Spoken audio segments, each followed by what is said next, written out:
अरे दादा रे दादा, अरे माई रे माई, तब भैया लोग हैप्पी न्यू ईयर।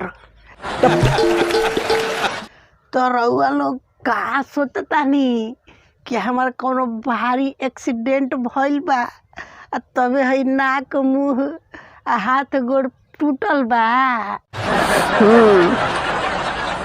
ना तो बिल्कुल गलत सोचतानी, हमार कौनो एक्सीडेंट नइखे भइल। ई तो मार के हमार जानू नु फरले बाड़ी। हाँ मने अब समझ जाए कि सब केहू नया साल के पार्टी मनावता और हम जाके हॉस्पिटल में अपन इलाज करावतानी। का बताइए भैया लोग, हम सोचनी कि नया साल में अपना जानू के बधाई वधाई दे दी, तो मार सेंट उंट मार के नहा धोआ के तैयार हो गए नी आ चल गए नी अपना जानू के बधाई देवे। तो अब हमार जानू बड़ी प्यार से कहली कि ए हो नया साल के बधाई तो नया स्टाइल में दीह तो अब बुझ जाई कि हम मनी मेराज के फैन रहनी।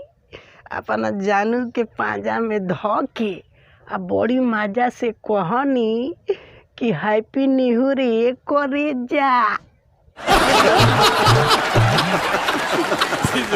का बताइए भैया लोग, हैप्पी न्यू ईयर सुन के का जाने हमारा जानू के मूड़ी पर कौन जाना भूत सवार हो गए।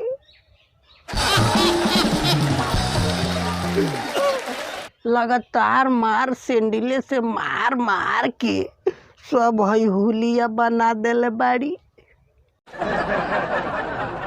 अब रउए लो बताइलो हमार कौन गलती बा। उहे नु कभी कि नया साल के बधाई और नया स्टाइल में दो। तो आजकल देखते बानी मार्केट में नहीं है चल, तो आजकल देखते नु बानी कि मार्केट में यह नु चलता कि हैप्पी न्यू